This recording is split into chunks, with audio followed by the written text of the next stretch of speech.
Something just happened today which we should all be very alarmed about. We should be very concerned. Japan's former Prime Minister is extremely concerned. When Japan's debt hit 200% of GDP, the highest number on record, Japan's Prime Minister said this was urgent. It was a crisis. It was a problem of enormous proportions. Well, now Japan's debt has hit 263% of GDP. That is more than twice the debt of the United States. More than twice the debt. But now Japan's current Prime Minister, who is afraid he will actually lose his position as the top dog in Japan, has announced new stimulus measures. He is injecting another $100+ billion of debt into the economy in Japan. There is a crisis here, and the crisis is this. Japan is simply blowing out its debt constantly. It's deflating the yen to try and offset its debt problems, and its aging economy is causing an enormous drain on the economy. As people get older, the health system has to pay more money, and they are no longer working to bring in money for the country. This is the thing though. The automotive industry in Japan is being disrupted. It may not happen in a month or 2 months, but it is happening. China is becoming the second biggest automaker of vehicles. It hasn't happened, but it will. And who will lose out as a result? Well, that's Japan. Now, this wouldn't matter so much if Japan wasn't completely dependent upon its automotive industry. The truth is here that if Japan's automotive industry was to shrink by only 30%, it would simply not be able to pay its debts. We are very close to that happening. When Japan defaults on its debt, this will set off a global crisis which will affect the entire automotive industry and everything else. Hello my friends, welcome to the channel. I'm Sam Evans, you're watching the Electric Viking. Welcome to all the new subscribers, great to see you. This is a very big problem. Now, I've heard about this whole World War III. Everyone says World War III is coming. Look at the crisis here between Palestine and Israel. Sorry guys, that is going to be contained. Yes, Russia, Ukraine, that's bad. This is all bad. But the truth is here, the situation with Japan is far, far worse when it comes to economics, finances. The thing is, Japan is continuing to try and devalue the yen, and it just keeps on borrowing money. Now, Nissan's debt was downgraded to junk a few months ago. How long before Japan and the country's debt is downgraded to junk? Now, if Japan said that they were in a crisis situation when its GDP to debt ratio hit 200%, what does that mean when they just hit 263%? What does it mean when they hit 275% by about the middle of next year?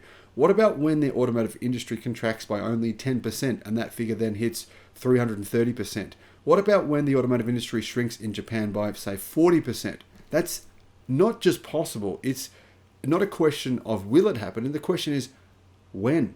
The question is not will the Japanese automotive industry shrink, it's how much will it shrink?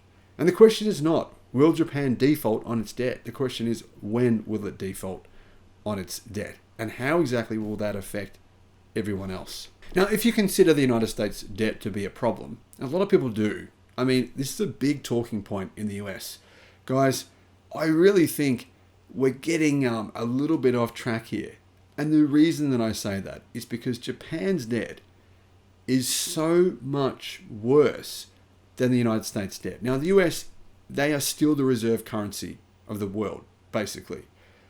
They continue to print money, and this kind of helps with their debt situation. But the reality here is, America's debt problem is minuscule in comparison to that of Japan. Now, you guys have debt to GDP of around 123%, but Japan is sitting at 263% before the Japanese Prime Minister just committed to injecting another $120 billion of debt into the Japanese economy.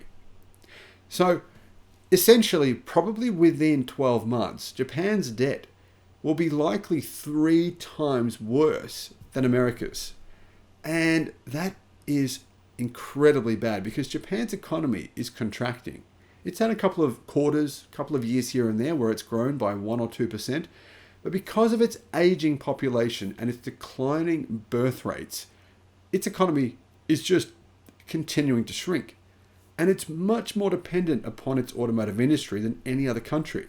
As of March 2023, Japanese public debt was $9.3 trillion US dollars. $9.3 trillion US dollars. That's 263% of GDP. Well, since then, we believe it has grown and it will continue to grow. Japan's asset price bubble collapse in 1991 led to a prolonged period of economic stagnation, described as the lost decades, with GDP falling significantly in real terms through the 1990s. In response, the Bank of Japan set out in the early 2000s to encourage economic growth through the non-traditional policy of quantitative easing. By 2013, Japanese public debt exceeded 1 quadrillion yen, or $10.5 trillion, which was about twice the country's annual gross domestic product at that time, and already the largest debt ratio of any nation. When Japan's debt hit a ratio of 200% of GDP, its former Prime Minister, Naoto Kan, called the situation urgent due to the ballooning debt. Well, of course, the Japanese government hasn't really taken his warning seriously, and debt just continues to spiral out of control. What that means is Japan is spending almost 25% of its annual budget only on debt redemption and interest payments. Almost 25%. That's more than it spends on public works, education, and defense combined, which are only 15%. The ratio could hit around 30% by 2025 under new estimates that reflect recent rises in long-term interest rates according to the government's projections issued in January. Yet the government's spending wish list just keeps on growing. And with Kishida announcing plans to boost Japan's defense spending and payouts to families with children and cutting taxes for, pretty much everyone, the situation is getting worse by the minute. The Bank of Japan must gradually normalize monetary policy, but that won't be possible unless wages rise and Japan's fiscal policy is made more sustainable, said Yuri Okina. Markets see last July, the Nikkei, which is a Japanese publication, said the Bank of Japan must consider an exit strategy from ultra-loose monetary policy and review its extraordinary stimulus program at some point, or it will be forced to by international markets. Japan's precarious debt situation has drawn warnings after warnings from the International Monetary Fund, which said last month that interest rates could rise significantly and sovereign stress will emerge. It's just a matter of time as a result of its rising GDP to debt ratio. S&P Global Ratings has actually threatened Japan now with lowering its debt status, and that could happen very soon. If that does happen, it will make Japan's payments as a percentage of GDP much higher. That 25% figure could potentially hit 30% as banks and lenders actually assess the country more like possibly a third world country in terms of its debt risk. That's very likely to happen, meaning its interest rate payments will rise, causing further stress. Now, this is all coming at a time when its automotive industry is under immense pressure. China has already overtaken Japan within the last 6 months as the largest exporter of vehicles worldwide. And it's clearly after Japan's automotive industry. It sees it as a soft target, as an easy target. And why is Japan's automotive industry a soft target? Well, it hasn't taken EVs seriously. It sells only a very small percentage. In fact, Japan's automotive companies, Nissan, Subaru, Toyota, Mazda, Mitsubishi, etc., are all shrinking very quickly in China, which is its most important market. What that means is, because it doesn't have EV production capacity, in fact, its capacity is minuscule in comparison to China, its percentage of global sales worldwide will just simply shrink year on year over the next 10 years. And it's simply a matter of time before the industry that is most important to Japan's economy declines to the point where Japan can no longer service its debt. This is simply inevitable. There's actually no possible way out here that I see for Japan, and this will affect you. This will affect all of us. This will have a huge effect. I believe it will cause a recession, potentially even worse than that, I don't know, but it's inevitable that this will happen. We have to get prepared for this. We have to assume this will happen. The question is not, will it happen? The question is, when will it happen? Now, if you are an economist or someone who fully understands the micro and macroeconomic picture here, then I'd really be keen to hear from you in the comments section below.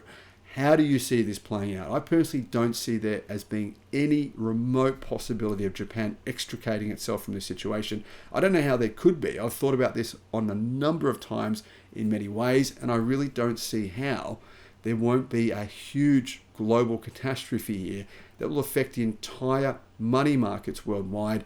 This is, in my opinion, shaping up to be a situation much like the 2008 crisis, the debt crisis in the United States. The question is, what will the movies be like? We saw the movie The Big Short. What movie will they make about this? Let me know what your thoughts are in the comments. Thanks for watching.